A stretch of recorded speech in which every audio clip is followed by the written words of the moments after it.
I want to warmly welcome all who have already joined us on Facebook and YouTube for another exciting panel discussion in this year's edition of the Kwame Ture Memorial Lecture Series. I am Dr. Claudius Fergus, moderator for today's panel, African Film in Post-Colonial Africa and the Diaspora. The lecture series reflects the theme of the Pan-African Festival, which this year is Advancing Pan-African Solidarity Toward a Balanced World. The series is a collaborative effort of the Emancipation Support Committee of Trinidad and Tobago and the Economic, Social, and Cultural Committee of the African Union, often simply called ECOSOC. This year, the African Union has declared it as the year of the arts, culture, and heritage levers for building the Africa we want. Therefore, today's panel is very pertinent to this declaration as well. We have 5 discussants this afternoon, and I start with Dr. Samuel Benag, who is a lecturer in the Department of Theatre Arts at the University of Ghana. He is joining us from Ghana, West Africa. Also joining us from the motherland, from Morocco in North Africa to be precise, is Brother Alpha Yaya Toure. Exactly 25 years ago in 1996, his father, the famous Kwame Ture, was the feature speaker for the launch of the lecture series, which was then known as the Emancipation Lecture Series. The other panelists, like myself, are based here in Trinidad and Tobago. We have Mr. Yao Ramesa, who is Caribbean filmmaker and coordinator of the film program at the St. Augustine campus of the University of the West Indies. Ms. Leslie Ann Paul, a Heritage Preservation and Research Officer at the National Trust of Trinidad and Tobago. Ms. Asha Lovelace, Founder, Director of African Film, Trinidad and Tobago. Bienvenue, welcome all, Akwaba, Akwaba. I now invite the panelists to say a little more about themselves and their interest in film or cinema or television. Just 2 minutes, please, because we are going into a more detailed session later. Just 2 minutes. We start with the ladies this time. Sister Asha Lovelace, 2 minutes. Hi, good day, everyone. First, I'd like to say thank you to the Emancipation Support Committee for this invitation to be on this panel. I am a filmmaker, the festival founder and director of Africa Film Trinidad and Tobago. I'm also a former lecturer at the UE Film Program. I am also the regional secretary for the Federation of Pan-African Filmmakers, FEPASI, and currently a PhD student at Tech. That's me. Thank you, Asha. And now Ms. Leslie Ann Paul. Hi, good evening to one and all. I would also like to thank the Emancipation Support Committee for inviting me to be part of this panel.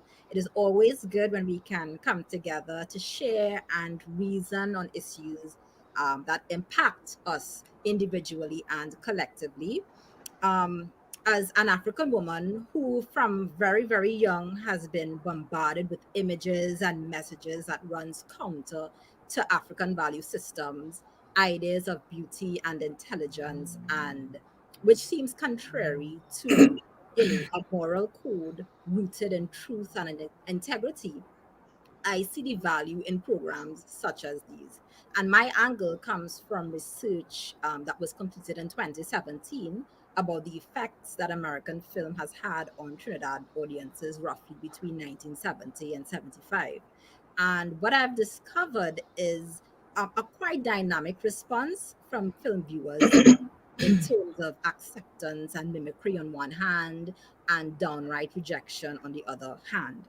In terms of my own involvement in film, I am an amateur filmmaker and video editor, mainly doing promotional advertisements for an online program, which I also help moderate, Thinking Africans Aloud, where issues that affect Africans at home and the diaspora are addressed. So I'm really looking forward to the ensuing dialogue, and thank you again for having me. Thank you, Leslie. Let's hear about Alpha Toure. Hello, everyone. First and foremost, I wanted to thank Emancipation Support Committee Trinidad and Tobago for your invitation. And it's an honor for me to be here with you this afternoon around this panel discussion. And as a panel, after 25 years later, that my father was the keynote speaker for this conference series. My name is Alpha, could you raise the microphone? Could you raise the microphone, please? We're not hearing. Yes. Yes, I said, first and foremost, I wanted to thank Emancipation Support Committee Trinidad and Tobago for your invitation, and it's an honor for me to be here with you this afternoon around this panel discussion. And as a panelist, after 25 years old, 25 years later, that my father was the keynote speaker for this conference series. My name is Alpha Toure, master student in information system engineering, Pan-African activist, current president of the Africulture Cultural Club of the International University of Tunisia, member of the Pan-African movement on the international level, namely APRP Ghana Convention for Pan-Africanism and Progress, Secretarianism in Guinea, and also I would like to be a main actor in the emancipation of Guinean and African cinema. This is why I had a real interest in speaking on this time, which allowed us all to be there this evening. All that for me. Thank you very much. Merci beaucoup, Alpha. And now for Dr. Samuel Bernard.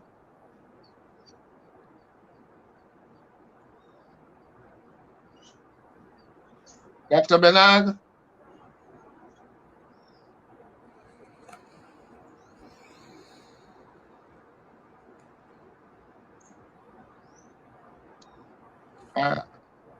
Okay, so let's go on to Mr. Yao Ramisa in the meantime. Mr. Ramisa. Hi, I'm Yao Ramisa. I am a Caribbean filmmaker born in Ghana. I run the UE Film program at St. Augustine. And of course, it started, of course, I wrote a called Cinemas of Africa some years ago. And we have a pretty eclectic mix of African cinema that students are immersed in. I went to Howard University. For 8 years, I was mentored by a gentleman by the name of Haile Garima. And I myself was immersed in African cinema and aesthetic, the socio-political screen, and so on. So welcome. Well, thank you. Yeah, do we have Dr. Benag now? Is Dr. Benag in the house?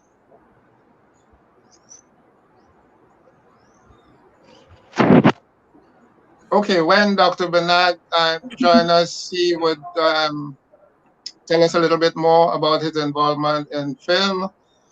In the next segment, each presenter will have 10 minutes. Okay, we have lost Dr. Benag, and when he comes back, of course, as I said, he would introduce himself a little more. So in the next segment, each presenter would have about 10 minutes to speak specifically to issues in the subject matter.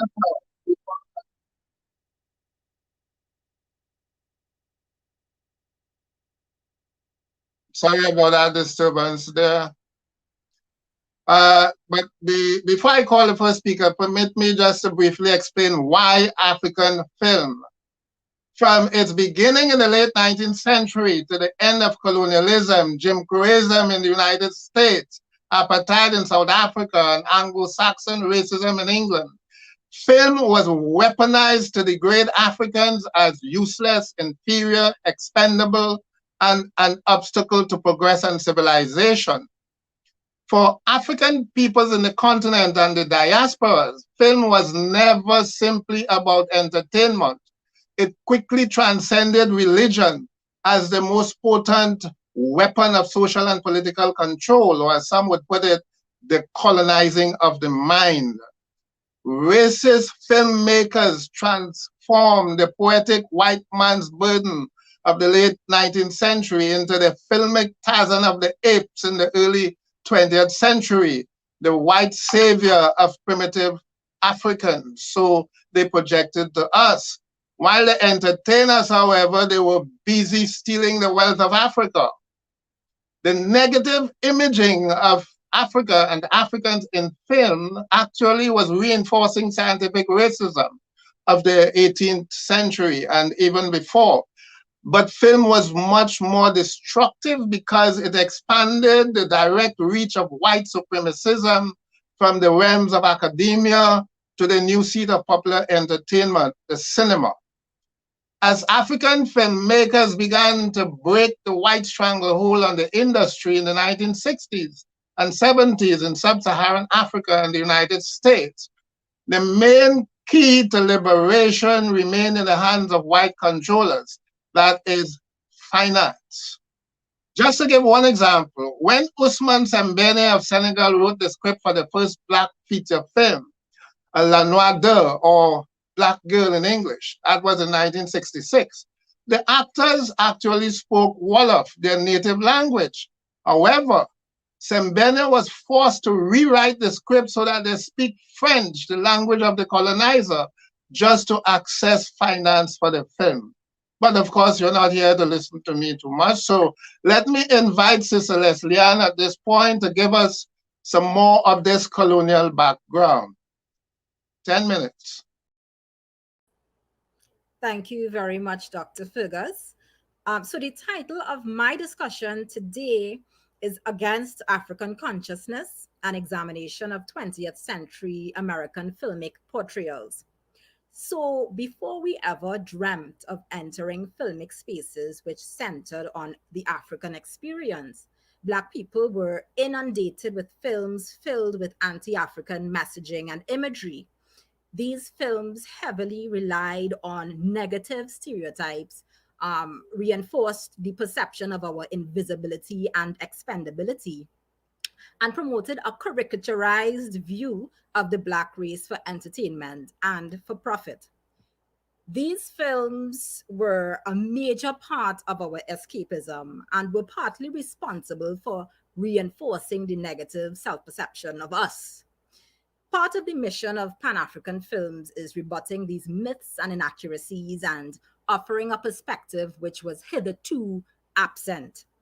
It is hoped that we all, and I mean persons of all races, classes, etc., learn from the stories brought to light through Pan-African films to attain the wealth of knowledge emanating from our indigenous cultures and acquire the cultural sensitivity necessary to improve the quality of life for all of us.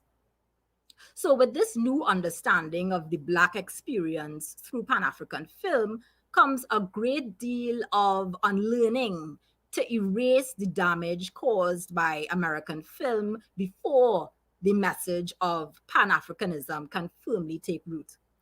It is thus my job this evening to provide you with a rear view perspective, enforcing the symbol or the principle of Sankofa, meaning to journey back before going forward. So as we examine American film and its portrayals, both continental and diasporic, we will see some of these issues here today. So some of the main objectives of American film during the colonial era was threefold. One, to promote American products and lifestyle. Two, to sell an image of the American nation as brave and benevolent. And this is particularly during the period of war where they needed to convince the American public of the need to intervene in overseas conflict. And three, to simultaneously entertain audiences whose main means or only means of living the American dream was vicariously through film stars. So one may be of the view that Hollywood had an objective, and that was to deliberately oppress African folk through film. Perhaps, but I would also argue that there really was no such need for a calculated approach such as this, because the Hollywood film industry reflected exactly the views and sentiments of mainstream society. So, in other words, the escapist nature of films combined with the colonial realities of African people made it very, very difficult for viewers to totally reject these negative stereotypes. Next slide, please. So, there are three main ideas that come to mind in the colonial era of film. One is that film is an opiate of the masses, where the pain of one's existence is dulled by filmic inoculation. Two, film as a funhouse mirror, where one's true self is deliberately exaggerated and distorted. And three, film as an atrophying mechanism, making it difficult to think and to act in accordance with the ideology of self-preservation. So next slide, please. Let's go to the next slide. Right. So in terms of some of the psychological issues that I addressed, I have them there. So you're now seeing the slide associated. So let's move on to the other slide again. Exactly. Thank you so much. So there are some popular negative stereotypes in American films, and I'm not going to go through all of them, but just to touch on them briefly. We have the Uncle Toms, who were overly servile and submissive. We have the Coons, who were further broken down into the Pickaninny and Uncle Remus, and he as well was servant and imbecilic. Next slide, please. Right, we have the tragic mulatto, who was a half white, half black victim of her black blood, but was made sympathetic because of her white lineage. And they were often portrayed by white women, as we would see here in this particular slide. We have the mammy, who was devoid of sexuality, cantankerous, yet relatively complacent with her subservience. Next slide. We have the buck and the black brutes. Both of them were known for their voracious sexual appetites, but with the brutes, they were also barbaric and expressed sexual violence against white women. Next slide, please. So while Euro-Americans were generally depicted heroically and set the standards of beauty and desirability, images of African Americans from Hollywood were comparatively infrequent and lacked positive representations. Continental Africans in particular were portrayed as barbaric cannibals. In the film Road to Zanzibar, for example, the poster, as we see here, portrayed Africans as man-eaters. Next slide, please. Also in the film Africa Screams 1949, starring Abbott and Costello, the pair also escape being eaten by Africans. So here we have an image of the Mighty Sparrow for the cover of his one of his albums. And I'm sure we all, or most of us, may know of his song Congo Man. So while staying true to Hollywood depictions of the sexually desirable white female, Congo Man also captures the racist Hollywood portrayals of continental Africans. So for us who know the song, we hear strange laughter and scenes of Umba, the cannibal, devouring quote-unquote white meat. So one gets a sense of the unnaturalness of the cannibal act, or if read more literally, the sexual interaction between Umba and his captives. Next slide, please. Yes, thank you. So Sparrow's lyrics are reminiscent of the film King Kong and its insinuation of forbidden interracial sex between the quote-unquote pure white female and the quote-unquote black beast. Of course, there are many other anti-black stereotypes that can be explored in this early period, but we will end here in the interest of time. So next slide, please. Thank you. So although these negative portrayals would persist for many years to come, there was an observable change in the tide with the emergence of the Negro problem pictures genre in 1949, which sought to highlight social and psychological issues facing the African American community. There was an attempt by some American filmmakers to address Blacks as real people with real issues. In other words, the genuine emotional states and struggles facing Blacks at the time were looked at in ways that did not dehumanize or make mockeries of them in the same way in which other films would. Of course, even with incrementally improved ways of treating with the African American subject, there was still a long way to go to overturn institutional racism. Now, Sidney Poitier was arguably the most popular star to emerge in this genre, even though he was a little later, I think 50s into 60s. And he played an important role in changing the negative perceptions of Black people. At the very least, Poitier opened up the film industry to possibilities of a Black lead who did not engage in self-deprecation or who was forced into roles depicting traditional domestic servitude. Next slide, please. Next slide, please. Thank you. So although civil rights activism coincided with the sexual revolution of the mid-1960s and made some significant gains in this regard, Blacks were still largely unrepresented in the roles where they expressed sexuality. So presentations of sexuality in film were at the time the domain of some white protagonists. Next slide, please. Next slide. Thank you. So despite the growing sexualization of filmic content, Hollywood films still portrayed Blacks asexually for the most part. And Sidney Poitier was no exception. So many of his films dealt with the issue of miscegenation, and there were scenes that were ideal for interracial intimacy.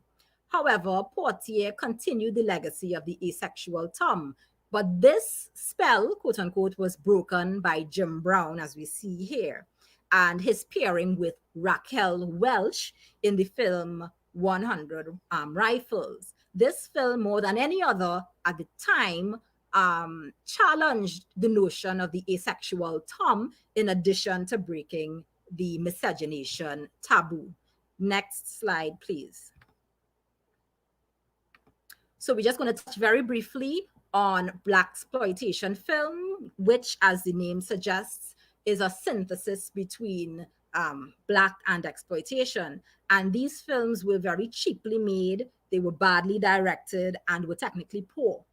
But they were very, very popular among Black audiences for their funky soundtracks, their liberal displays of sex, and their emphasis on Black masculinity.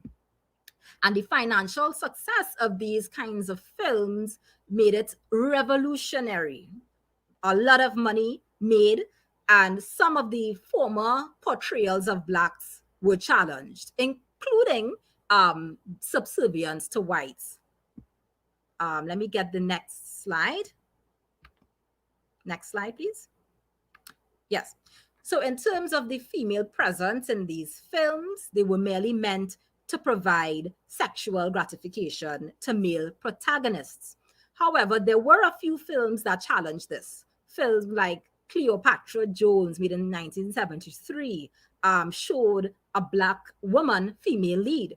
Also, Foxy Brown, as we see here in front of us, that's another film made in 1974, emphasized that to be a Black hero in film, one had to exude sex appeal, which also meant in part conforming to Euro-American standards of beauty. Next slide, please. So just to wrap up, we have briefly discussed some popular African-American filmic stereotypes and traced the evolution of Black portrayals in Hollywood film.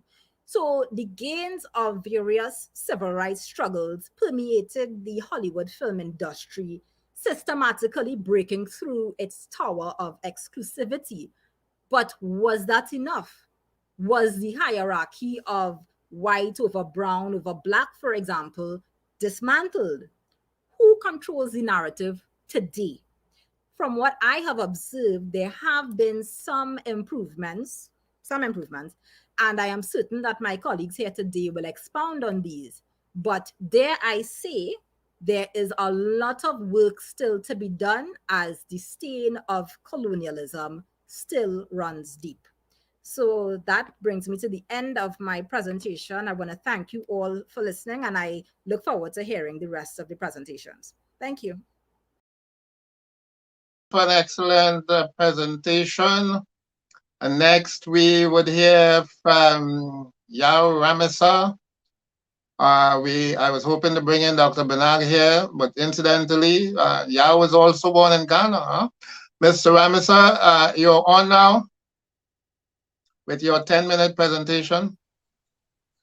Hi, everyone. I wanted to start with a little clip, a little trailer from my feature film, Haiti Bride, that was made in Haiti after the earthquake and became the first diaspora feature to be at Africa's Great Film Festival, Post-Colonial, in the main competition.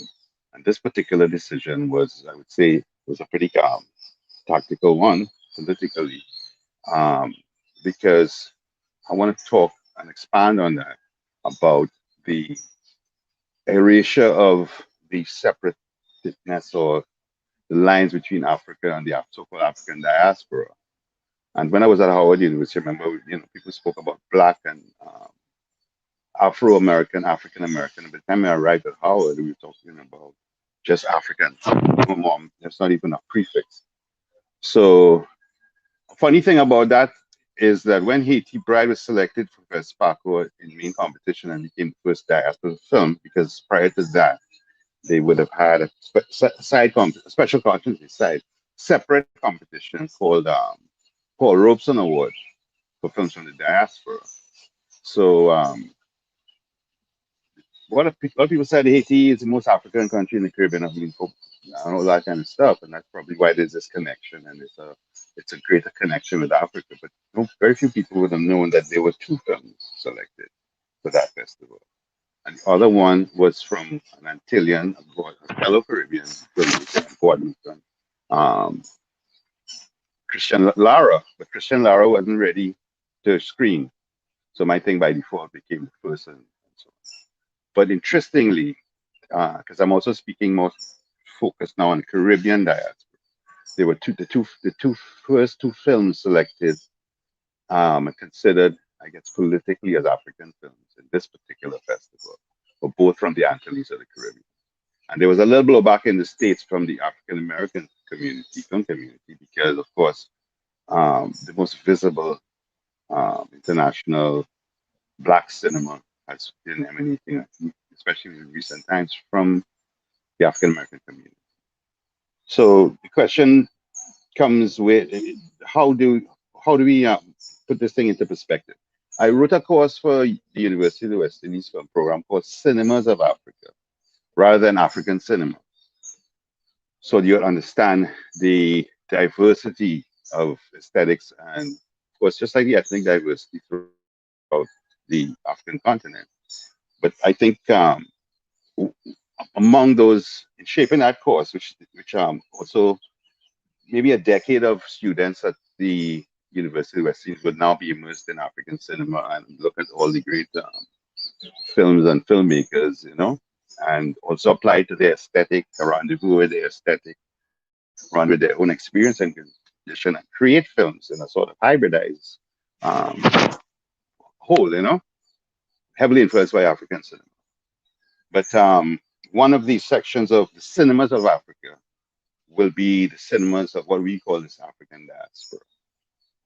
And in looking at how the reception was for my own film in a francophone context, you could understand where a francophone Caribbean film might be more resonant in a francophone African for a francophone African audience as opposed to an anglophone African audience. Such so there are so many degrees of separation, and yet it's much more complex. There would be I was listening to the black exploitation. Uh, you reference to black exploitation, and I would like to say that for Caribbean people, beyond being stereotyped in Hollywood and by the white Americans from the inception of cinema, the black exploitation period itself was a creature too in terms of finance and so on of that particular order. But for the history books, the American cinema had hit a wall, so they had to find this urban audience because people had fled the cities and gone into the suburbs. So the inner cities now they needed to revive the coffers in cinema, and they came up with black exploitation because they thought they would get cinema goers, African American cinema goers, in the end being 1/3 of cinema goers, yet 12% of the population, overrepresentation in terms of the screen. So that same black exploitation with Shaft and Cornbread, Earl and Me, and all of these things were the first big films we saw of people from the African diaspora, outside of the occasional depictions we got of our own, in commercials and uh, occasionally, like in Trinidad, you would have Jamaica Harder They Come. In Trinidad, you have the films like Man from Africa, Girl from India, um, and so on. So this whole crucible in the so-called New World and in the diaspora has been bubbling up. But we got the black exploitation films in the 70s, and that was one thing. And with some attendant stereotypes as well, because we also were stereotyping as well. And that you can see an arc between that and today with the same masses of people in the diaspora are seeing Nollywood, because the sister gave reference to how the directing wasn't the best and production values, but that is the same criticism some have of Nollywood. But just like black exploitation, Nollywood would be the next step where there was black cinema was African cinema in this case, literally from the continent, and Nigeria and Lagos mainly, would have come to African diaspora audiences in the Caribbean in this case. So we're formed by that. There's a second tier, which is when we talk about the films we look at and exposed to the film program or Ashes Film Festival, Africa TT Film Festival. You have that odd thing where you have these films that are more popular at festivals and within the intelligentsia and a particular group than to the wider masses.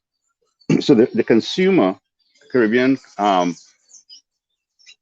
diaspora consumer, the African diaspora consumer in the Caribbean, for instance, is very much acclimatized to the narratives of Nollywood. There's not that much exposure to a different kind of African cinema, which was made by master directors like Haile Semben and so on, until now. Because the new stream literally would have come from Netflix and the streaming services for the first time, unprecedented exposure to a broader spectrum of African cinema. Well, I wouldn't say the general public, but who can afford those streaming services, which is can be quite wide. And then again, there are other methods of receiving them without payment, and I wouldn't speak about that, but But this has become heavily influential. It's not just reflecting on the consumer, but it's reflecting on the filmmakers themselves who also produce based on what they see. Because people make films generally look at a lot of cinema and influenced by that. The last thing I want to say is that all the stuff we did before, if say in Trinidad or Jamaica or Barbados or Haiti or anywhere, Cuba, that involved Afro-Caribbean people, for want of a better word, is itself um,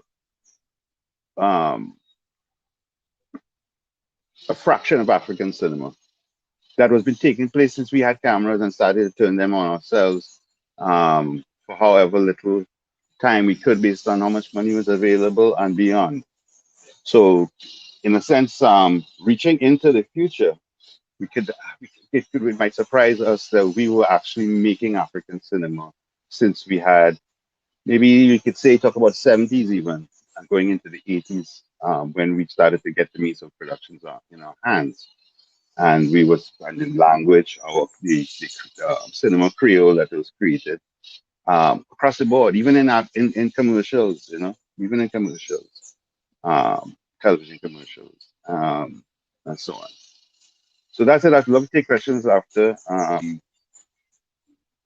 Yes.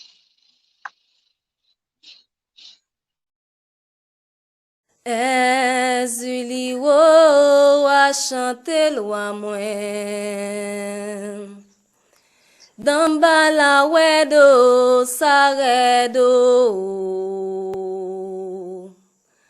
Ezuli wo a chante lwa mwen Sou sa ki te supposé premier année anniversaire mariage nou, mwen te tourne Haïti. Mwen met wop mariage mwen et mwen fait tout pour prendre sa machine. Manger ananas, pas fumer cigarette. Pas manger ananas, pas fumer cigarette. Pas manger coco et comment la jambe fait manquer. Il pas sauvage avec moi, il très comprendre moi. Justement, il était fragile tout. Maman, papa, étaient vraiment tolérés. Parce que était vraiment personnel. Il pas de compte des amis. Si pour mon ami seulement, faut que ses amis mon s'allier pour accepter bien avec mon là. Parce que le pas aimer faire ni pour des amis.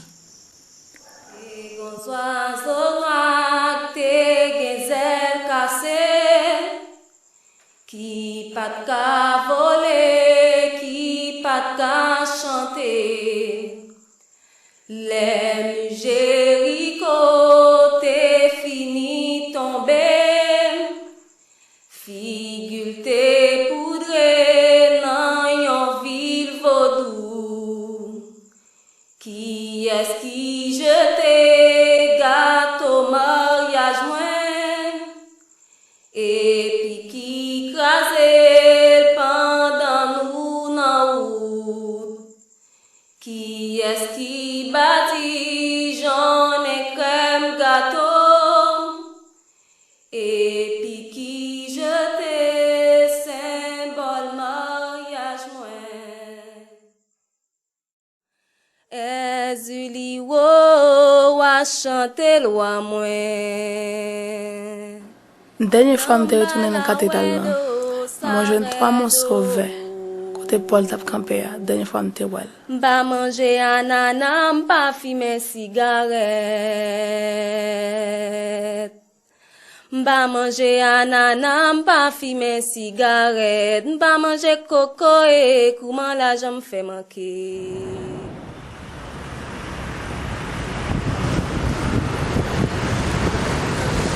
Gâteau mariage la classe. Gâteau mariage la classe. Gâteau mariage la classe. Gâteau mariage la classe.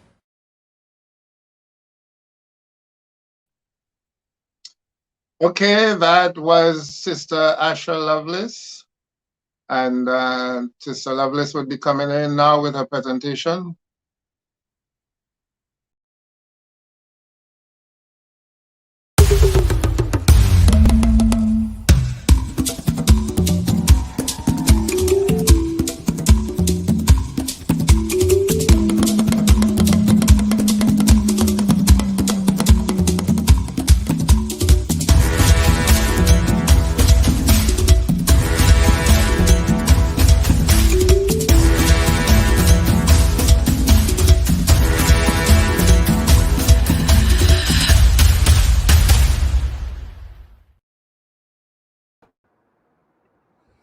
Right. Just to clarify, the clip you saw before this little short one was Yao's Haiti Bride, and this was a clip from the festival Reel for Africa film TT 2021. So as Dr. Fergus talked about why African film, I have been asked on many occasions, why an African film festival? So I'll just take a few moments here to talk a little bit about that. AFTT, Africa Film TT, is an annual film festival that celebrates the creativity of the cinemas of Africa and the beauty and power of African people. Now in its 7th year, the festival continues to expand and now has become a space and platform not only for the cinemas of Africa, but also from the diaspora, and it has also evolved into a space for culture, music, visual art, and various collaborations from African people worldwide. It was born out of a desire to share, to inspire, and to be inspired through stories and film, and a desire really to connect and reconnect with a part of ourselves that we have been alienated from.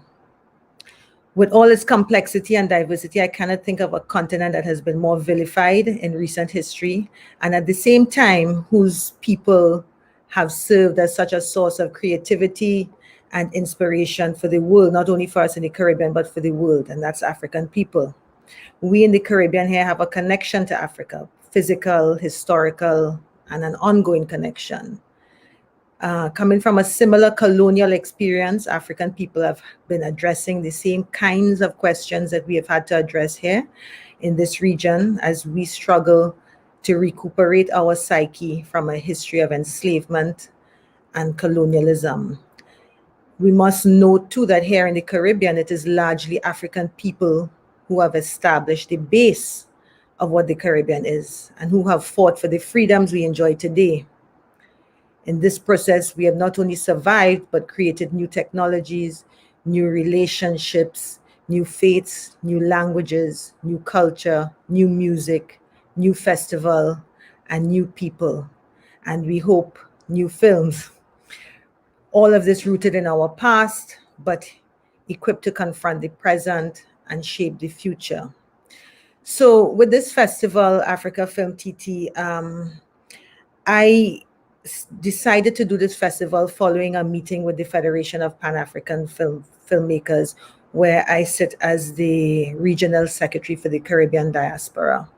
And in these meetings, we would meet every other year and talk about, what is happening in terms of Caribbean cinema. They agreed to bring in the diaspora many years ago. So there's a representative from North America, from Latin America, the Caribbean, and so on. And there was really nothing for me to say in terms of what we were doing with regard to African cinema in this part of the world, apart from, buying some Nollywood films bootleg in Port of Spain. There was not much to offer. So with that in mind, I decided that that this would be a good way for us to reconnect with Africa.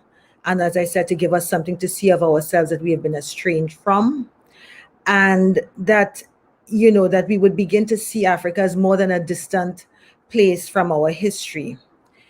In an attempt to liberate African people from the view imposed by generations of colonial denunciation, AFTT gives us a chance to see an African worldview, which will in fact help us to shape our own worldview. Through my work as a filmmaker, a lecturer, festival director, and as I mentioned, a part of EPASI, I have been involved in not only bringing Caribbean stories told by Caribbean people to the screen, but in the development of film here and development of film culture.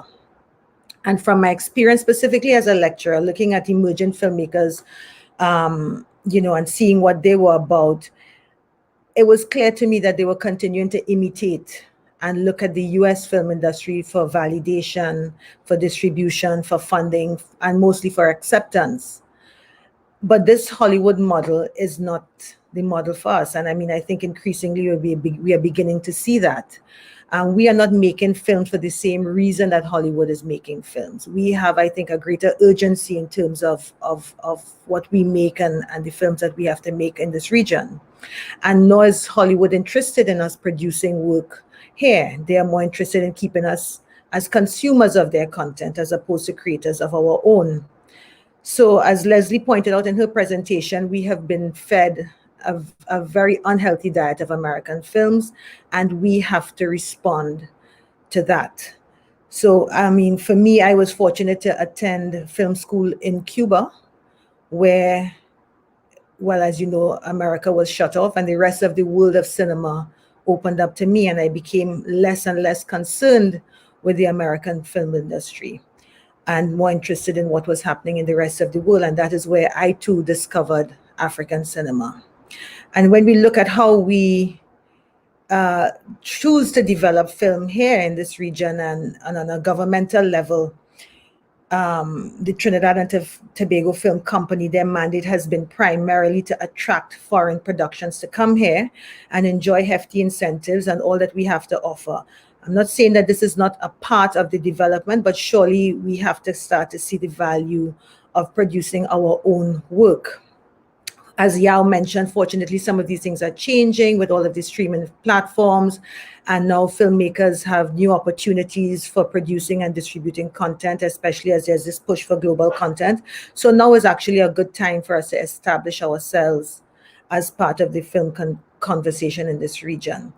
So with regard to AFTT aims to provide an alternative in terms of inspiration, an alternative in terms of model, perspective, example, collaboration, just something for us to see that we can be inspired by and from, and something that is perhaps more suited to where we are and what we are working to achieve in this medium.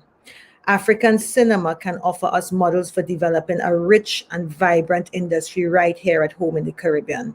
And as Yao mentioned, look at Nollywood, for example, which started off with people just, picking up a camera and shooting. And yes, the quality was, not great, but in such a short space of time, Nollywood has grown to become the second largest film industry in the world with a production quality that is on par with the rest.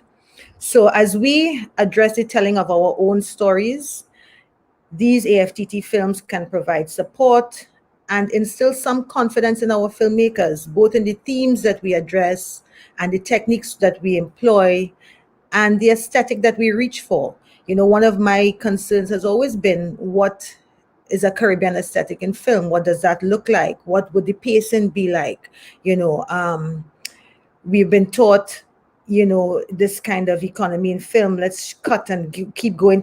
We've made that point, we have told it, but that is not necessarily the case. If you look at some of the African filmmakers, you can see where people linger on moments and that kind of thing. But we have to kind of build the confidence to really be able to tell our stories how we would like to tell them and how we should be telling them. So this is a way for us to learn and to see ourselves in them. I had a story where some years ago, we do these outreach screenings in different communities. And one year we were screening a film in Arima, and the film was called Supermodo. It's from Kenya. And a young man said to me after the screening that he cried, but he was feeling very embarrassed because he cried in front of his partners and he didn't want them to see him crying, But he said to me that he now had a deeper appreciation for local film. And as I said, the film was from Kenya, but for him, this story was his story, and so that is kind of the connection that we are trying to make here with bringing these films to this audience here. It's meant to be a fresh source of inspiration. It's meant to validate the telling of our own stories, because really for us, exploring and sharing our own stories in our own way is a defining aspect of what it means to be free. And also the stories that we believe about ourselves and others shape how we move through the world. They can build walls that fail to keep us safe or create spaces of truth, healing, and connection.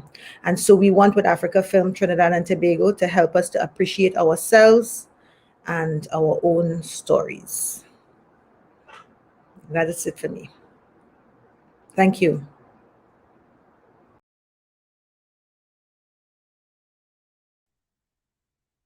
Yes, so I was saying thanks to Asha and thanks for the great work that she's doing.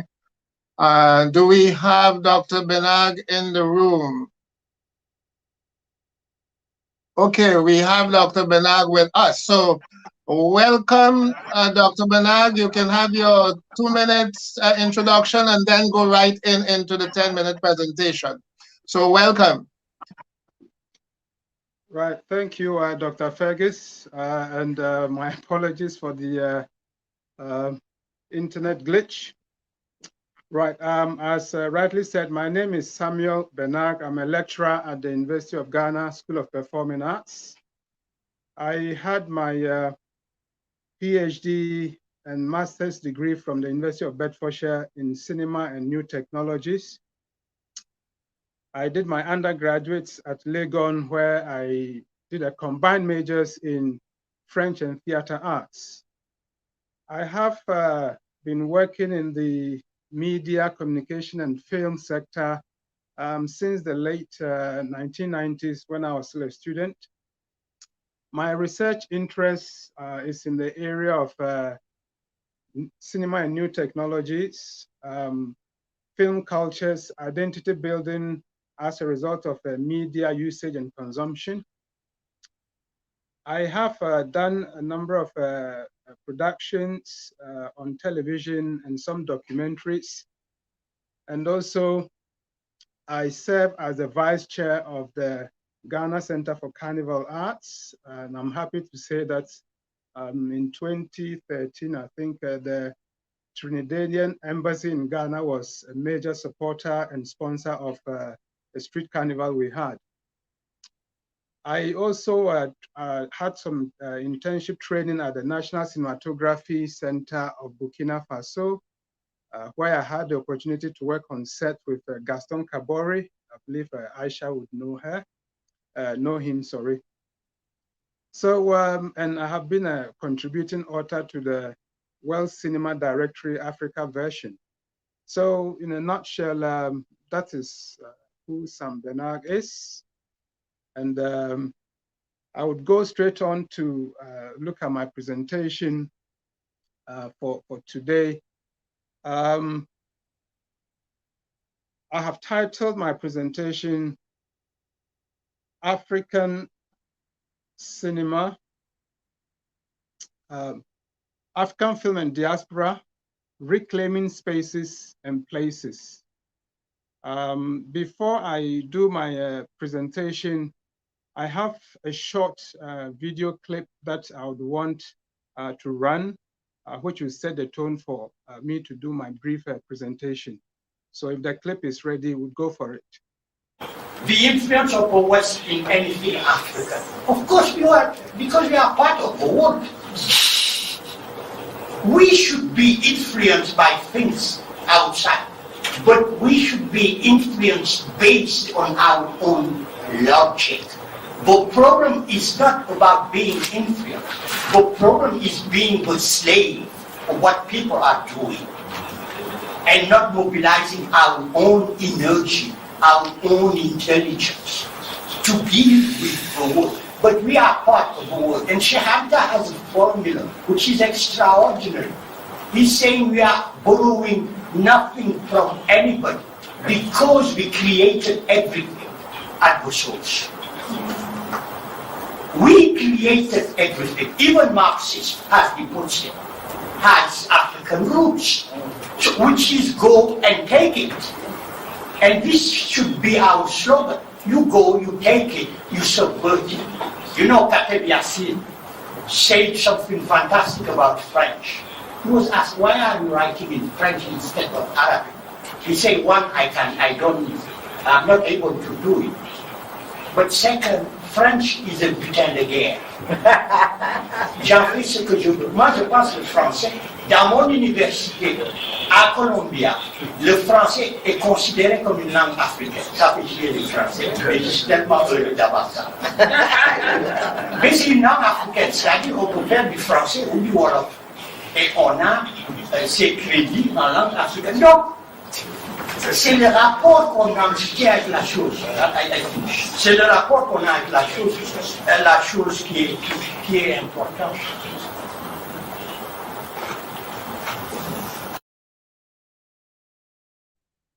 Right.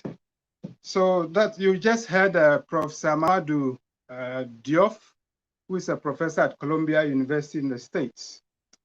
He ended the clip by saying that Français is butin de guerre, which is French. The French language is a war booty or a war spoil, all right? And he also ended by saying that it's all about rapport, relationships. So I'm going to take my presentation from that angle about relationships and how African film, the diaspora, and the relationship that evolves out of that. So Africa largely, as I'm sure my previous presenters would have mentioned, was colonized by Europeans. And once colonialism happened, and it's a fact that we cannot wish away or deny, it means there were some contacts, some relationships, okay? And on the continent, we have the French, the English, and the Portuguese as the major players when it was colonial era. So before colonialism was entrenched, the African had a system of life that was around the issue of community or communal living, okay? And even before the arrival of the European colonizers, there were issues between tribes and groupings. But then it was such that people still respected the relationships, just to emphasize that communal spirit. But with the arrival of the Europeans, this was thrown away. They introduced their divide and rule tactics, which saw families, which saw tribes, which saw groups being divided. And this actually affected the way the continent eventually was set up. And we know that in 1884 to 1885, in Berlin, the Europeans met literally to divide and partition and dismember Africa, and they took their spoils. So this has had an impact in relationships in terms of how we relate to ourselves on the continent, how we relate to our people in the diaspora, because as a result of colonialism, displacement and dislocation happened, and where people usually considered home became a strange land. So where is the connection between colonialism, film, and the diaspora? The colonizers used the cinematic apparatus as a means of civilizing, in quotations, the African. They felt that the life of the European or the Westerner was something that we should aspire to. So we had a situation where films were brought in to serve the propaganda of the colonizing forces. And as a result of that, we got so entrenched in the systems and manners of the Europeans to the extent that we bought into it, which affected us even post-independence era. And I am happy to say that when we look at film, the continent, and the diaspora, there is an interesting point that we should all remember, that in 1955, before then, there wasn't a film that could be characterized as entirely African, because the colonizers, knowing the potency of film, made sure that they restricted the access of film in terms of the making to the African. We were only relegated to doing very, if you like, menial jobs with regards to film production. So in 1955, Pauline Samunu Vieira and other African and Caribbean students in France had the opportunity to make the first film, which in African film history is always seen as the start. It marks the beginning of filmmaking in Africa, Afrique sur scène. So the connection between film, the continent, Africa, and the diaspora, I can trace it back to then, because we had somebody, one of the key stars in the film was an African American, and we had Robert Caristan from the Antilles. So we already have that being established.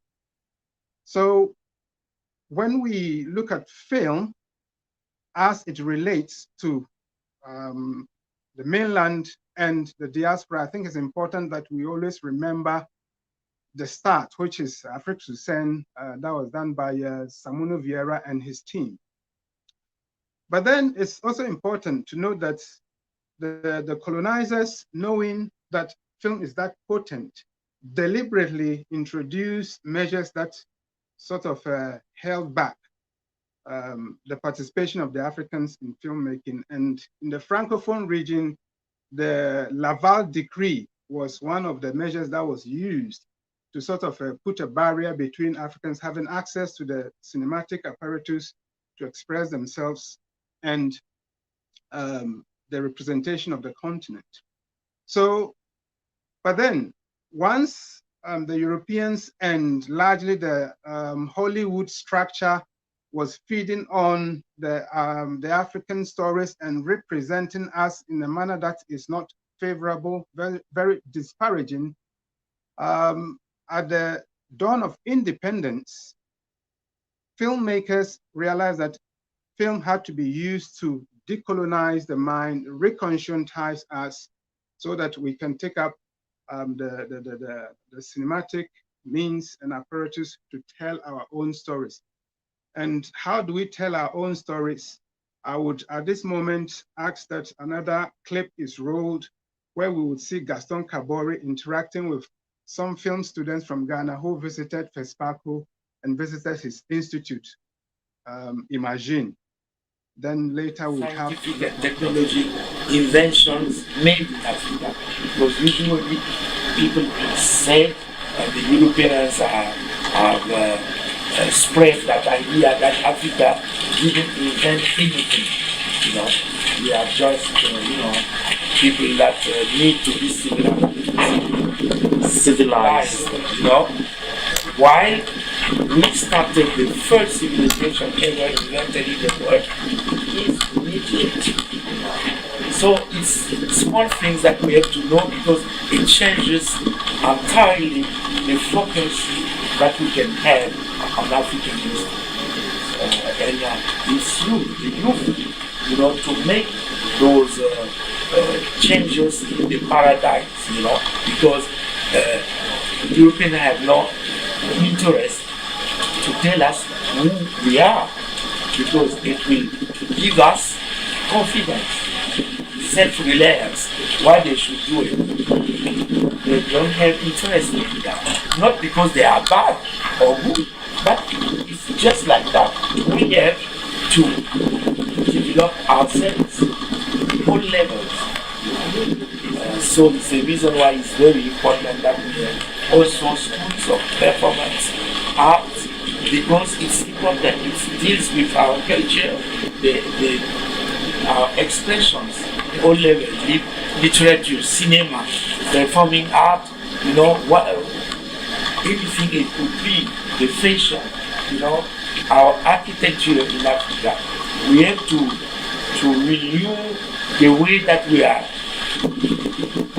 looking at all those things, because we have been colonized in our minds, and we need to free ourselves, you know, to be able to reprocess our own views, visions,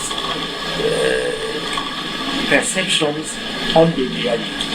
It's only at the price that we can, I believe, undertake, you know, the construction of our destiny, you know, and Imagine has been created to contribute to this by teaching, you know, filmmakers, but besides of technical, artistic aspects of the training, we are also eager to give them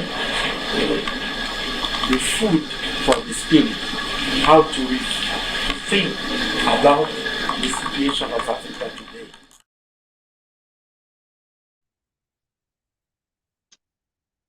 Thank you very much. So that was Gaston Kabori on how we can reclaim the spaces and places to let the world know that when it comes to technology, when it comes to civilization, it all started in Africa, just like Professor Diop indicated earlier that we created everything. So all we have to do is go take it and subvert it. The benefits or the positives that came out of our relationship with the West, we can take that and use it to our own benefit. So thank you very much.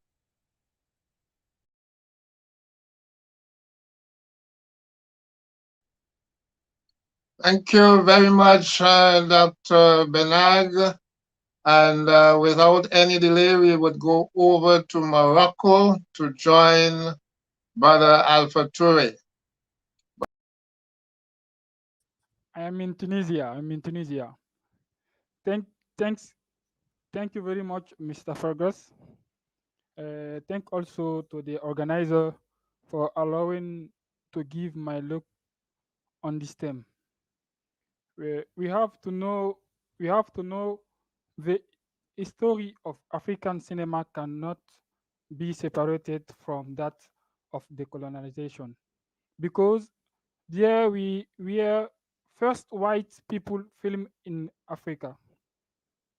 Colonial cinema served as a backdrop, the objective of which was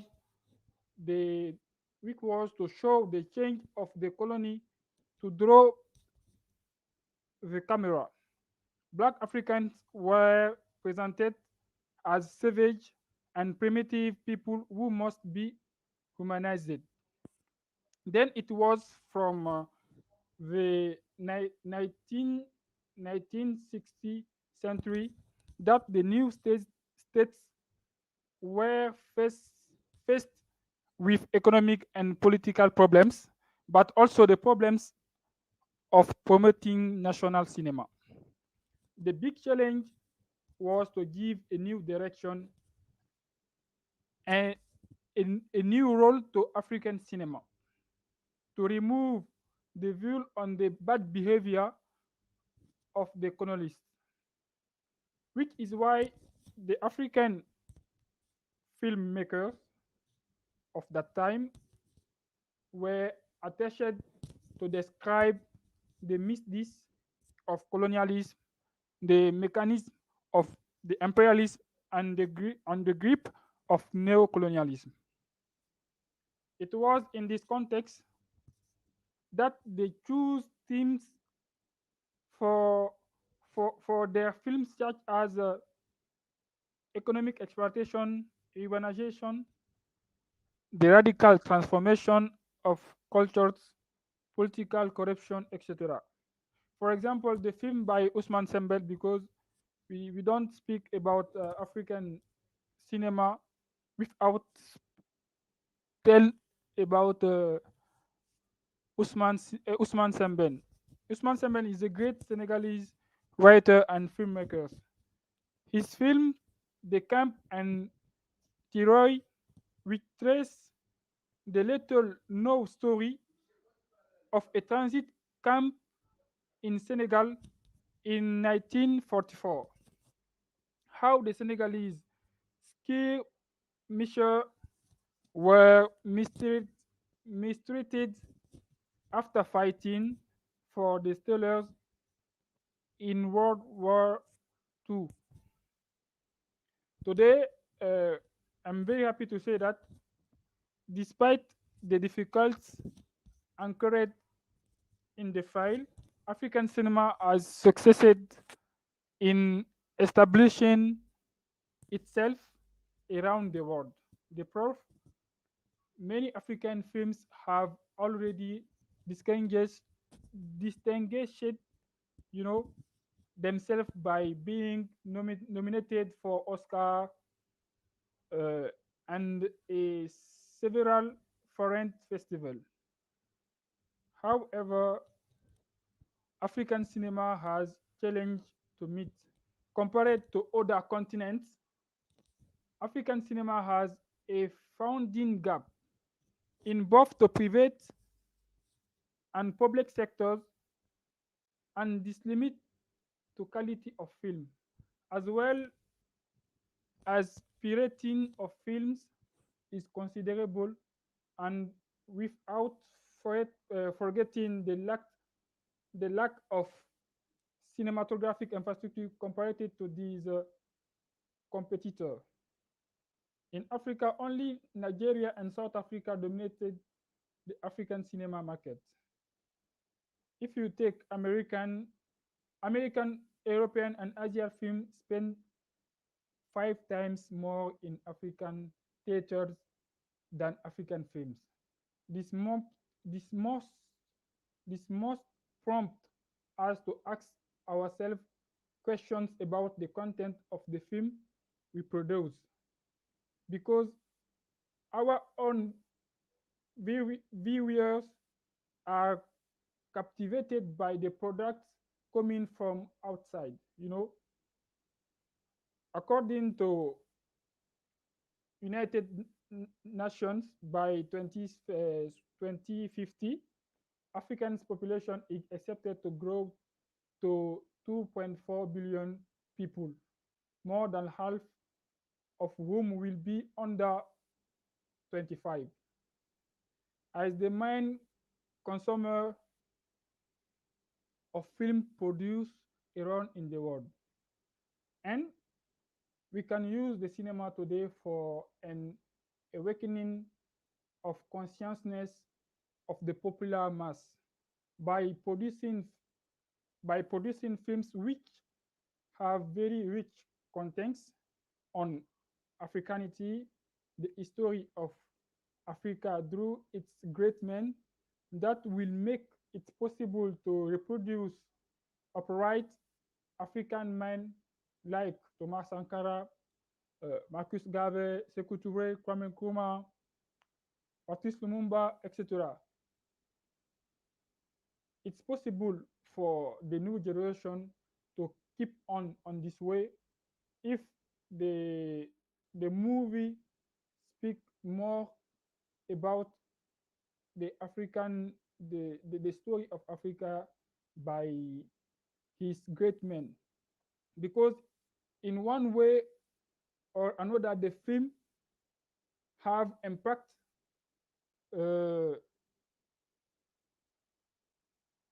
on the spectator.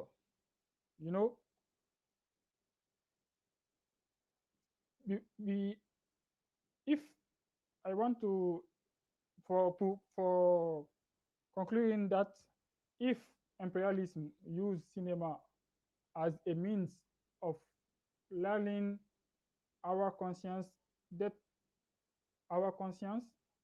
then why not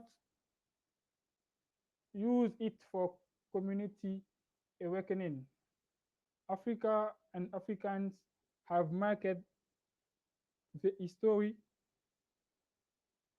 of humanity, but since it is not we who wrote it, they have reduced it. They have reduced us to nothing in history. With the advent of digital, nothing is hidden. African cinema can play a big role, and with the cultural diversity that Africa contains, it is possible to impose itself on the international market. So it is all that for me. Thank you very much. Okay, merci beaucoup, Alpha. We have now completed the main presentations of the discussants, and we are now moving to the next segment, Before I take questions from the audience, some questions are there, so if you're hearing me, I have your questions. But first of all, I want the panelists to engage each other for just a short while. Do you have any concerns that you would want to raise that you would have heard from other panelists? Give you a few minutes for that. Would you want to have anything further explained? Do you want to interrogate anything from either of the panelists before we move on to the questions from the audience and myself?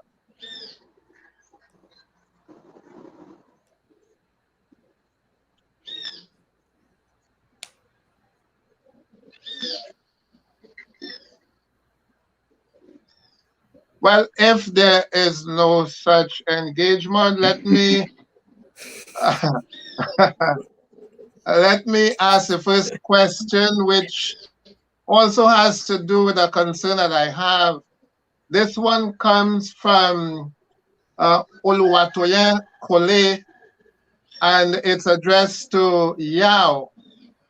But Okay. I want to expand it beyond Yao. What makes an African movie African? Now, let me add my own to that. When Europeans write about African film, they invariably omit North Africa. So, what do you mean when you speak of African film or African cinema? So that question can be addressed by all. But since Yao's name was called, let's start with Yao. Well, What I makes could an kick off African on what. movie African? Well, I could kick off interestingly on what you just said, Claudius, which is at the winner at FESPACO in 2015 when I was there was from Morocco. I sure remember the name, you know. I think. And he's prefaced. Yeah, I can't remember things these days, but but he prefaced his when he, as soon as he came up with the trophy, he prefaced what he had to say by saying, "I fill in the blank from Morocco, consider myself to be African."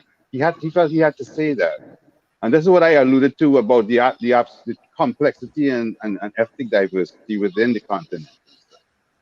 So that is one thing.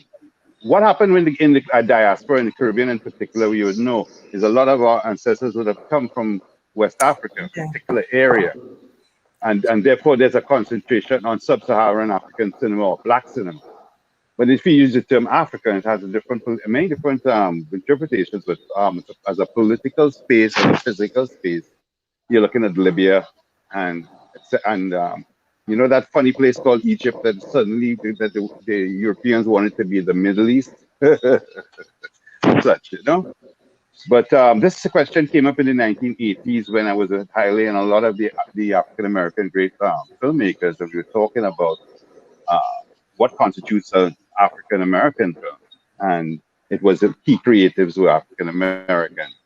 And I had been and I met with a fellow called August Wilson, who was a playwright, and around that time, and I asked him about his film, his making his plays into films, and he said Columbia, I think, had approached him for a 6-picture deal, and he said his criteria was that the people had to be, everybody had to be African American, and he said it's not just a representational thing; it's about the feeling that you have that will reflect and manifest on screen. Everybody has to have it in the bone.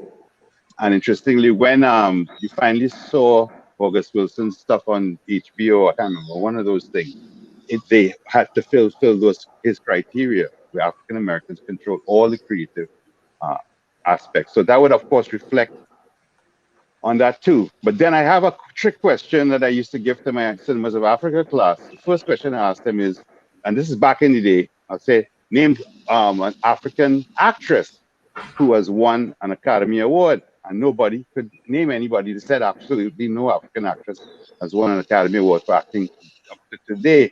And I said, no, you're wrong. It's Charlize Theron, South Africa. All right? So it's complex.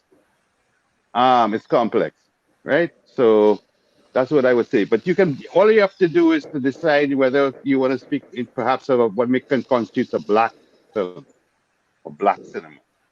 versus African, because African is not a particular ethnic reality. The other thing I would say is one last thing though, making the film, a film made in the Caribbean or in African American community, is that African cinema. And based on what I was saying, if you take the definitional thing as if Africa encapsulates everything and use an erasure even of a concept of diaspora or separation, then all film made by black people,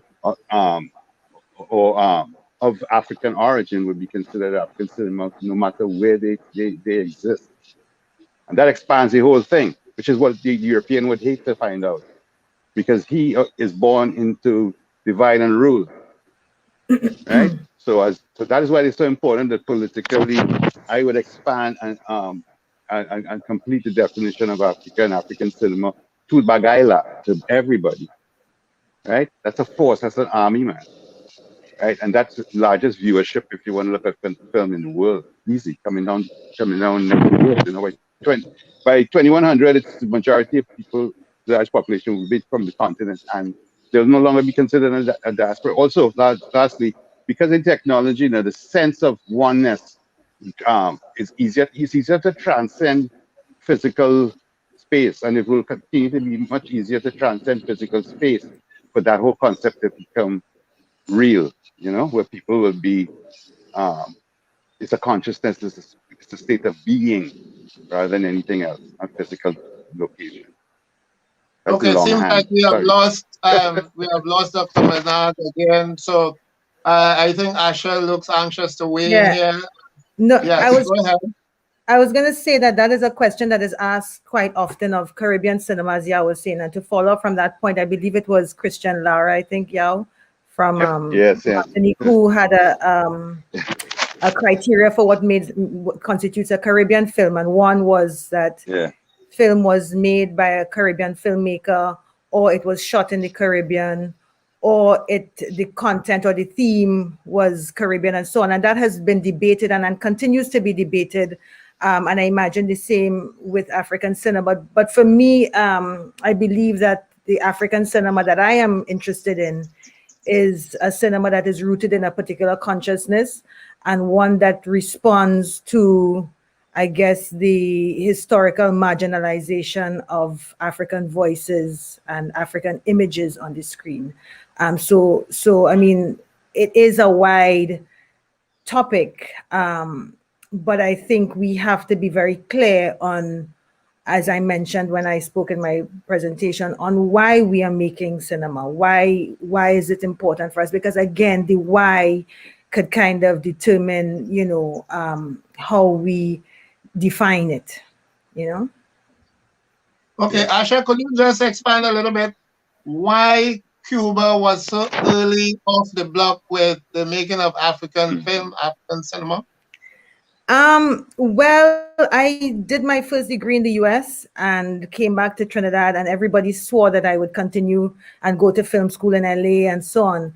But I had always been interested in what was happening in this region. And so when I came back to Trinidad, I found out about the Escuela Internacional de Cine y Televisión, which was founded by Gabriel Garcia Marquez, Fernando Biri, and Fidel Castro, and so on. So this was an international film school that really was created as a film school for the third world. Actually, in the first year, there were first few years, actually, there were many students from Africa. So one of the people that I know that work on FESPACO, Guy Desiree, he actually was the first generation at this film school in Cuba. And I've always encouraged students from here. I mean, of course, there's a language barrier, which was quite problematic and challenging for me, but one that I managed to overcome. But I feel like it is a space where you get a chance to kind of see the rest of the world in cinema, because there's no way to avoid it if you're not in a place like Cuba. There's everywhere you turn, we see these images from America, and we feel that is what we need to be making and so on. So for me, this was really an eye-opener in terms of kind of that would shape my perspective on the films that I would like to make and how I see us developing a film culture in the Caribbean. Okay, Alpha, being in North Africa, would you like to weigh in on this question on what makes an African movie African? Or a movie made in African movie. But I feel use your mic, your mic. okay. I am not hearing you, but they're hearing you on other platforms, but I'm hearing you here. Okay. All right. I think that make an African movie Africa if Africanity is represented in the movie, you know. Yes, if in the movie we show the reality of Africa. If in the movie can represented the originality of Africa, the the the,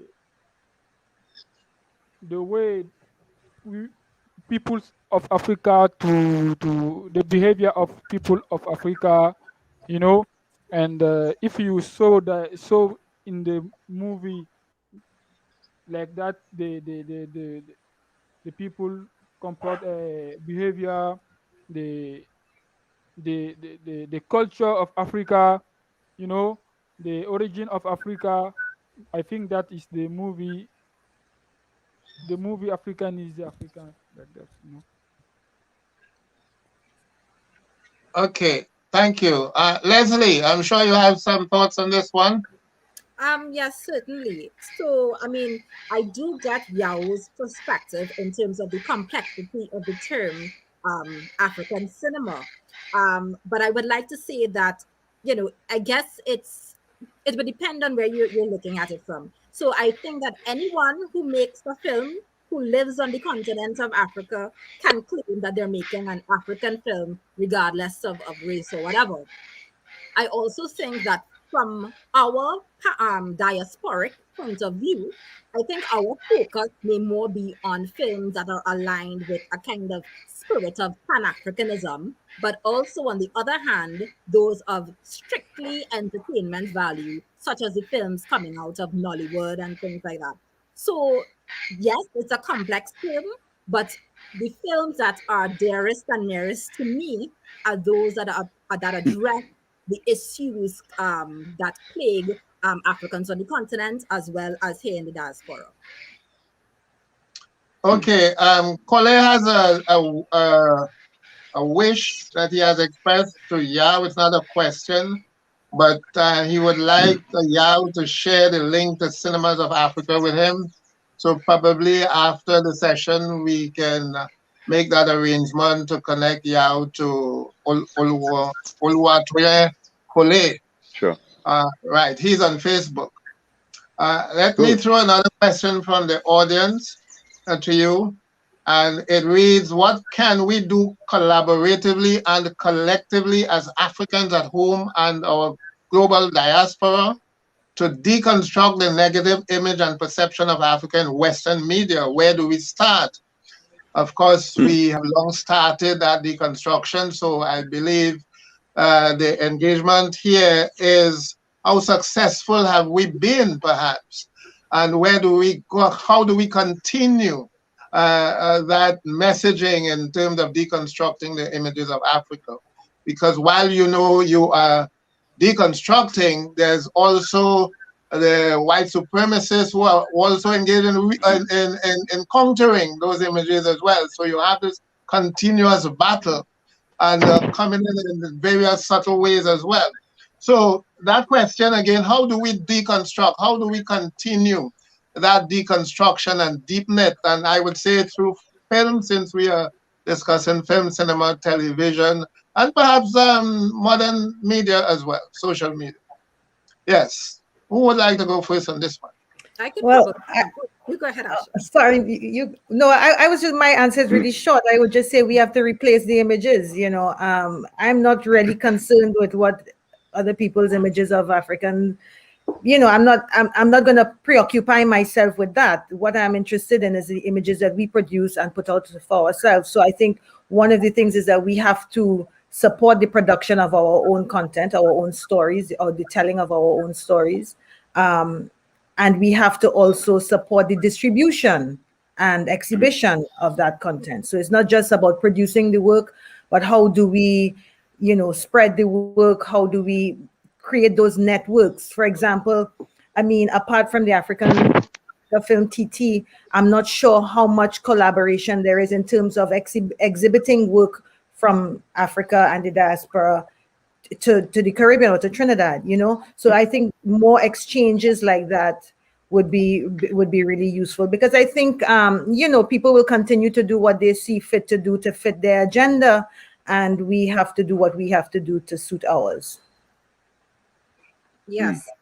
To piggyback off of what Asha was saying and to use Alpha's terminology, we need to use the tools of colonialism for our own purposes. So there's a lot of learning and unlearning that needs to take place. And I think it would be a simultaneous process of self-education as well as just doing the work. I emphasize just doing the work.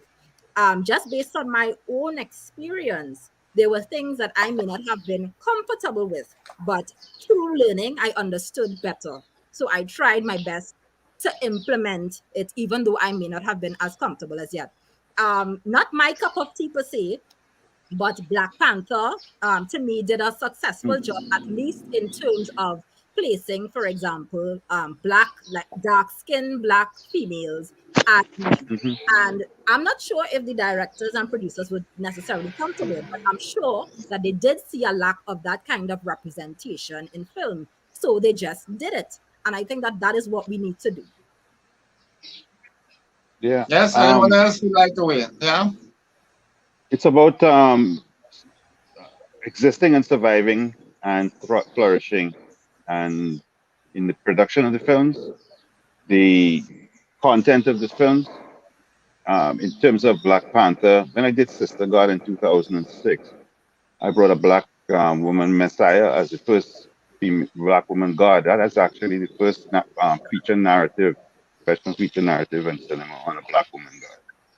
And a particular look as well. I didn't get a reliably read woman from the music videos and commercials. I brought a black woman, and just telling you something visceral that people told me. Some really were very rude about Trinidad, about the woman's captors, her rurality and her look and all. Because we had supposed to have beauty queens, right? You understand about colorism, brainwash.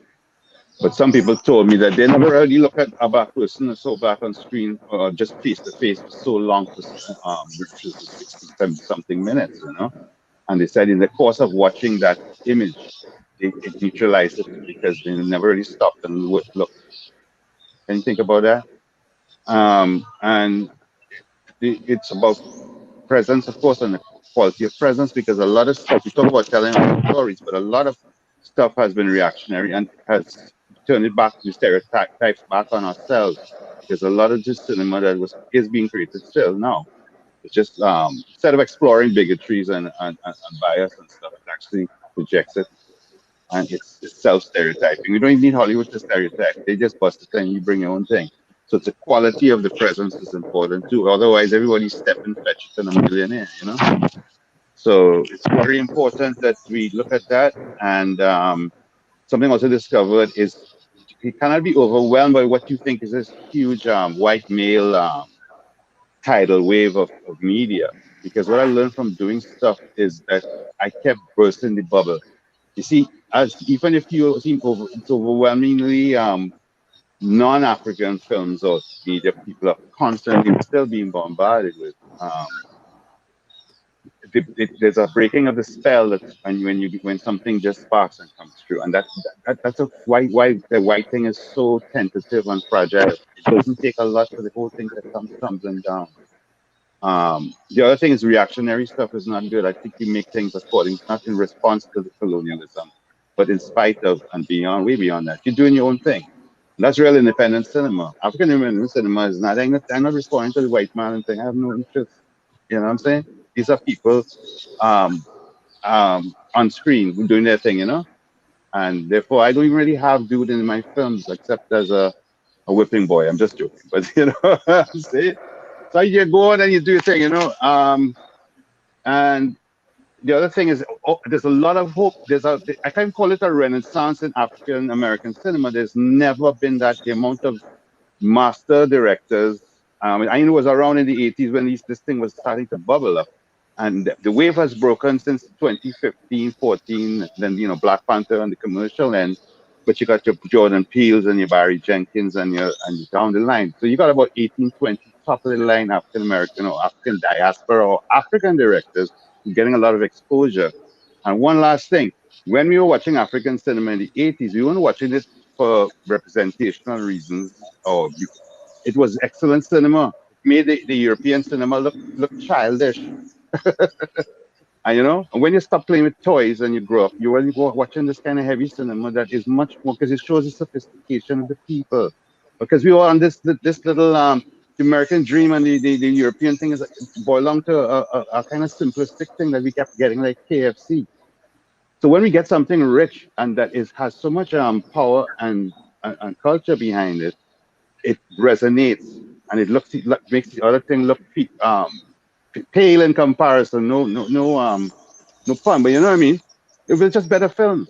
The only thing regret I would say is that back then, from the 80s and going to the 90s, there wasn't no kind of exposure available outside of festivals and academia for great. We talk about Gaston and Haile and Med Hondo and Sarah Malero and all of these directors, and even African American directors, Caribbean directors. There wasn't the kind of exposure, but these people were creating mastery that still exists, And now you're seeing sometimes you see things come back on Netflix or something as a reprisal and so on, But there was tremendous work produced in the past and going forward.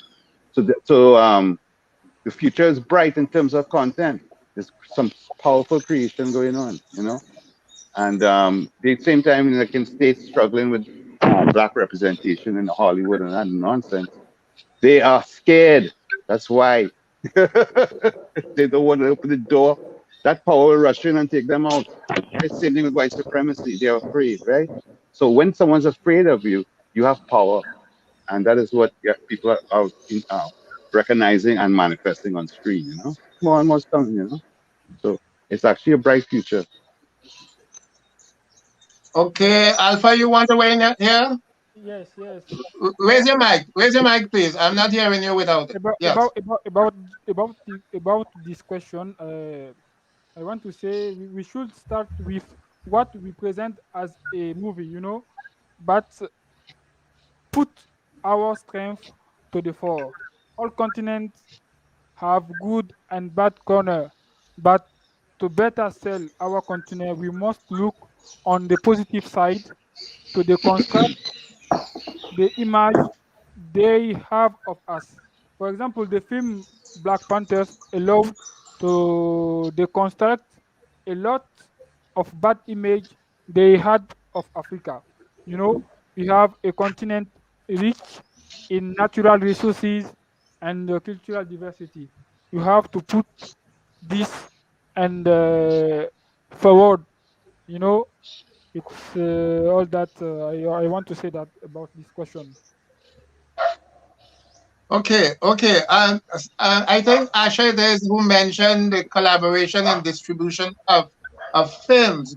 I want to direct that to collaboration in terms of production. So, particularly in respect of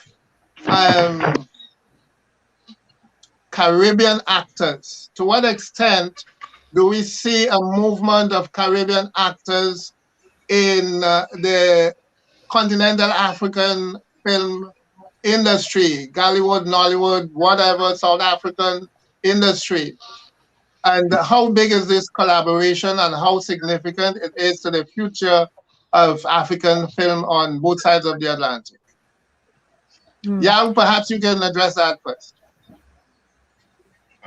There's not much formal collaboration. It's accidental and takes place more with individuals, right? This is something I would say too about distribution and getting the films out there, right?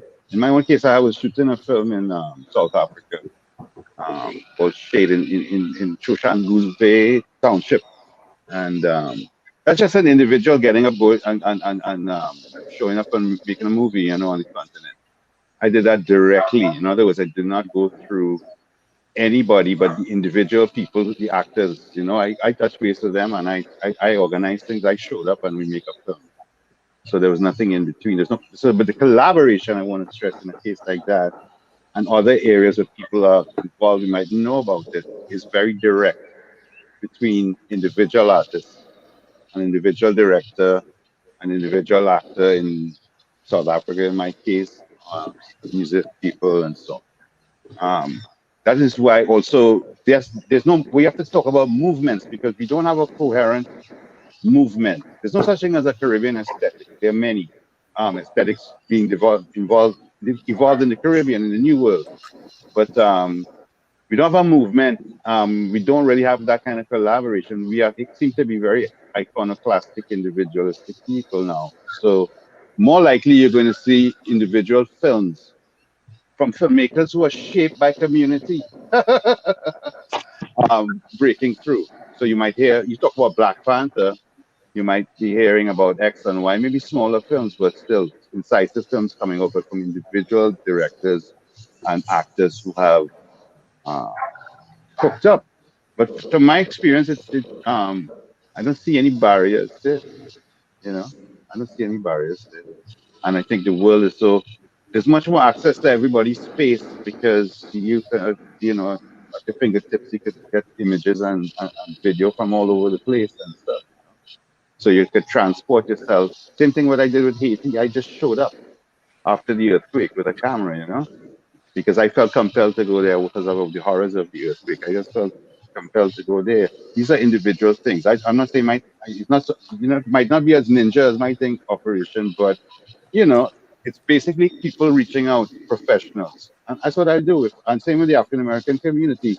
I have friends who are very good actors and producers, and I try to get a feeling. I will go and make up. Well, not now. Things have to die down with the wildness. I don't want to get ambushed. But yeah, I'll show up and make a film. So I don't want to negate the community and the collaborative thing. Same time, it seems like more and more, when you even say distribution, the distribution may come from a big film that really catches fire, and you might find a couple 100 million viewers over 3-4 years. That just tallies into, in our terms, a couple $1 billion. So you never know. Okay, but so the good news is, just expand to address this for me. Your film Haiti Bride would have been at the FESPACO, I think it's 2015 or sometime there. What I want you to, okay, so how significant is FESPACO or any other major festival like that in Africa to film producers in the Caribbean? And I want to know also if Africans participate in the Caribbean Film Festival as well. And perhaps Asha could address that one. So go ahead. I want to answer that second part first, in that there was a festival that Kville, UE State Kville had. Jane Bryce was the African cinema lecturer. And they had an annual thing called Africa and Caribbean Film Festival, which went on for about 3 editions or something. I went to it all those times. And generally, they had about 6 African filmmakers traveling to Barbados for the festival and watching their films. So that was an interesting immersion experience. That would have been in the early 21st century. And they even had Kville's film. In fact, they had a retrospective on my work at one point, and the next week or 2 weeks after, Semben came through. And that's in Barbados. That was inculcating a film culture in Barbados 20 years ago. It was happening. It was very exciting. In fact, they had some weird things because one year they did a tribute to Perry Hensel, director of The Harder They Come. And all the African filmmakers said, wow, we were so inspired by the film, and The Harder They Come, a Jamaican film. That was the film. That and Tuki Buki, right? By Mambeti. These are 2 films they said they were inspired to make films. And one was a Jamaican film. And they were surprised because Perry Hensel was a white man. Because they all assumed he was African and a black Jamaican. And then he showed up, this small white man. They were like, what? Cognitive dissonance. but that was the influence of something like how did they come on African cinema filmmakers, and we found out about that. So that was a nice little crucible there. Yeah. So what was the first thing though? It's second one first. No, that was the second one. The first one was PESPACO. How important it is to Caribbean film producers. PESPACO, but for Caribbean film producers, it's very rare you have a Caribbean film producer with a product at PESPACO. But if you line up there, you have the same exposure and meetings with distributors, many of them in Europe, France, and such, and the States and so on, to sell your films to them, because they actually come it's a major festival in Africa still, and it's oldest festival, very venerable, and a lot of press, and so it's good exposure, and there are a lot of distributors as well who might be interested in the film. It's just a place like any big festival where you get to you get pick up distribution for the film. At that time, I would have been in talks because of the 10th anniversary of the Haitian, to have a program in France, for instance, on the 10th anniversary of the Haitian earthquake, and purchased by a French television system. That was the so that's how things deals will come together, and they go and you see the film and they check the audience response, and then you go and drink and eat with them, and you know what I mean. So that's pretty much it. Like any festival. Let me bring in Asha. Let me bring in Asha quickly. Yeah, Asha, could you respond quickly? Yeah, I think the first part of the question you're asking about FESPACO. I mean, FESPACO is a very important festival on the African continent. I think I have been part of the jury for Diaspora films. I think in the last time they did that category, which was in 2013. And what I observed was that they were not getting a lot of submissions from the Caribbean, which something which I currently try to help them with in terms of trying to select films from around here as a kind of first cut and then send it on to them. And I think that is a simple situation of not having the link. Now that there is this My Festival here that is happening, now there's a kind of platform where films can, there's that exchange. And of course, my involvement with FEPASI helps with that too. But for example, the time when I was part of the jury, there were a few films from Haiti, and of course, there's the language barrier and so on. But I think that is something that FESPACO has always been really trying to improve on. And it really is a situation where filmmakers need to see the value of exhibiting their work in Africa as well. The filmmakers here have been looking towards Cannes, they've been looking towards Toronto Film Festival and Berlinale and all of these other festivals, and not seeing the value of showing their work in FESPACO, which to me is one of the stalwarts in African cinema. Okay, I want to address a very contentious issue here in terms of African film, West African film. Now, I was drawn to the hairstyles of the students in Dr. Benag's clip. I think the second one, the second clip, I was hoping that he would be back on time, okay? Now, my daughters would tell you I'm a very staunch advocate for natural African hairstyles. The earliest African filmmakers were very conscious of the obligation to undo Hollywood's damage to traditional African aesthetics. To me, the aesthetics of beauty revolve strongly around skin color, phenotype, and hairstyle. We have two women panelists there, so perhaps you might, correct me or redirect me here, but that's my opinion. Natural hair was the most potent symbol of the Black consciousness movement in the USA, the Caribbean, in the UK, in South Africa, in the 1960s and 70s. And we know that calypso and reggae in the Caribbean extolled the beauty of the Black skin and natural African hair, and the revolution that would have triggered off in the 60s, particularly late 60s and throughout 70s, right? Now, if we refer to Ousmane Sembene's film of 1966, Black Girl. The protagonist, Joanna, was taken to Paris and, you know, virtually put under the spell of Europeanization. But one day, she reasserts her Africanness. And how she does that to me is when she remakes her hair in an unmistakable African style. The plaits were sticking straight up, you know, as posed in an open field. Last night when we were talking to Alpha, I thought he had his hair in that hairstyle. I don't know if I was seeing some kind of illusion, but you know, that is how she had her hair. I don't know the name of that particular hairstyle. Okay, but this is what she did, and to me, at that point of rebellion, she reasserted her African identity. But when I look at Hollywood movies, I see some elements of naturalness and so on, even where you have the braided add-ons, whatever name you call that, you know, all that is traditional African hairstyling, but not in Nollywood.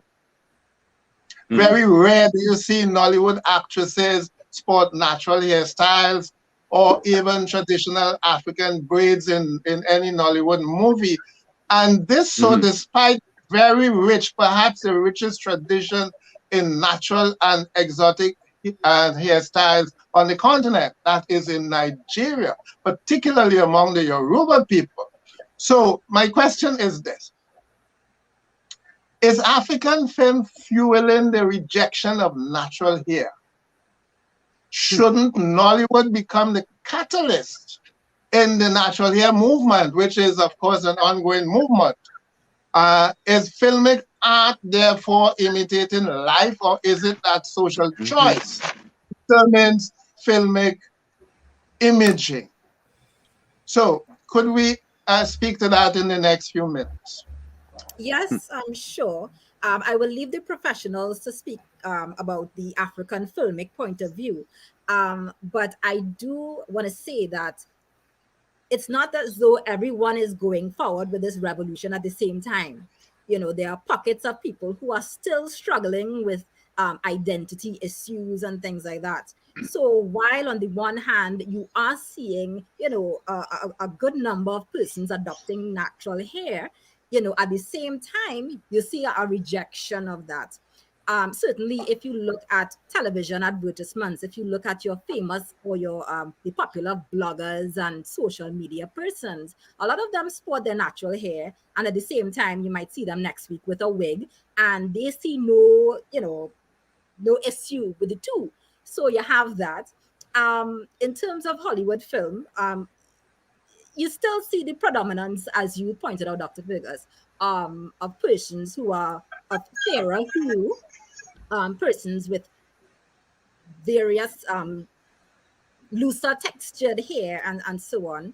But I think the bigger issue that needs to be addressed is that of integrity, is that of real African pride, not just the superficial look, because that's just one part of it. But we have so many other issues to address. And while we can do the two simultaneously, I don't think that I don't think it's necessary. I think if it is that we work on other issues harming the African community and we look at the aesthetic, perhaps subsequently, I think that we would be in a better position than we are today.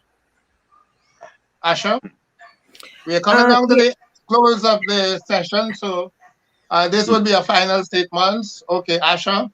Yeah, I mean, I think what I would want to remind us is that we are looking at a colonial mindset that we have to, you know, try to address through the art, through film, through art. And part of it, I mean, we can't put everything on Nollywood's shoulders. I mean, in my own experience traveling to Lagos, I couldn't believe how many weaves I saw and skin bleaching and all of that. And even in the Nollywood stars that are being created, you actually see that they've been bleaching their skins and you know, with these really heavy weaves and that kind of thing. And I think it's unfortunate. And apart from, I think Genevieve might be the only one who is a probably dark-skinned woman who I'm not sure, I don't think she wears her hair natural, but yeah, it's still, you know, challenging these images of beauty that we have grown up with, that we still continue to see. And I think that the narrative is changing in the sense that when we look at African American women, as Leslie was saying, you would see one day they would wear a short weave or a long weave or a wig and so on, and they make, you know, they make it acceptable.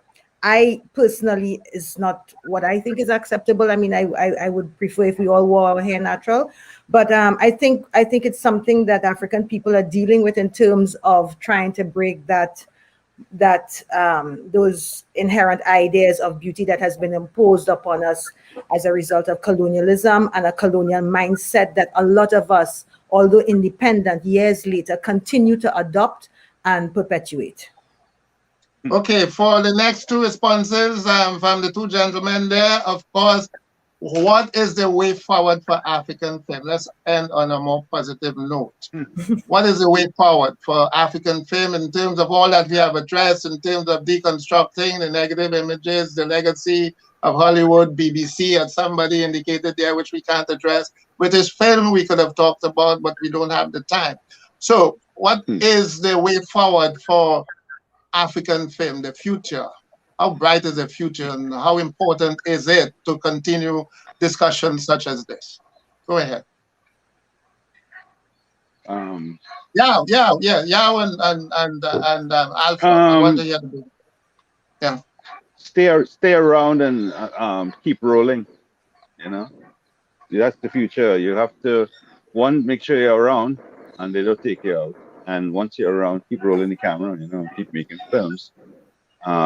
They're going to reflect our reality. To say, I want to go back on that recent last question, because art in Hollywood, wherever in the diaspora in Africa, art is going to imitate life. You know, the same actresses, same directors, producers in Lagos actually live that to a certain extent in their real life, and the consumer who they are selling it to looks that not entirely, but to a certain extent in their real life.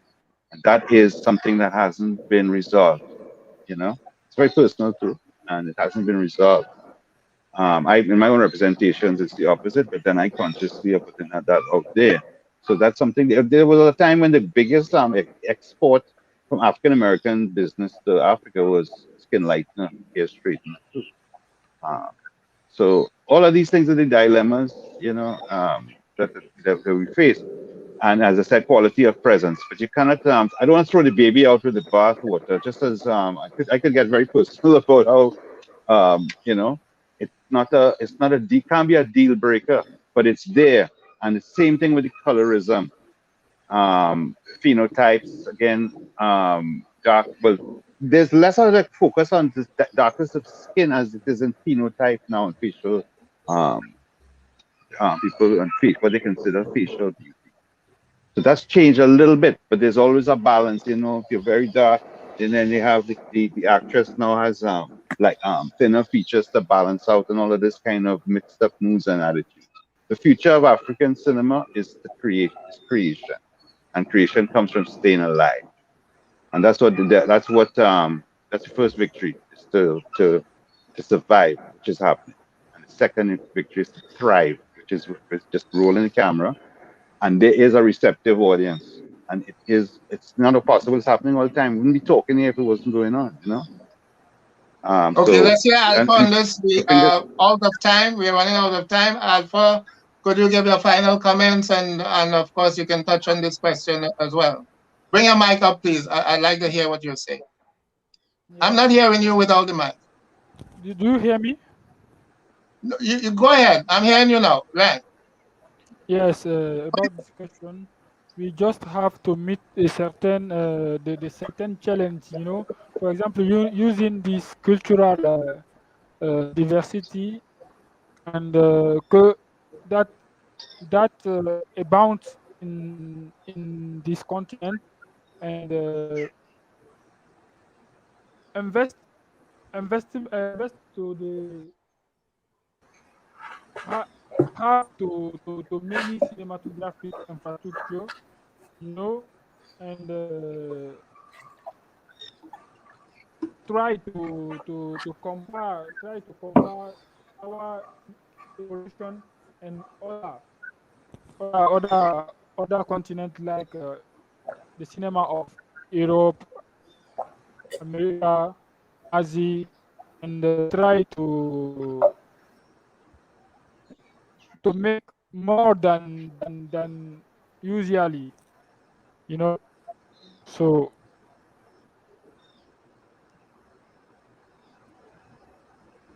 hello. Yeah, I'm barely okay. So I'm barely hearing, but could you make your final statement, please? Final statement, Alpha. Yes. My final statement about this discussion.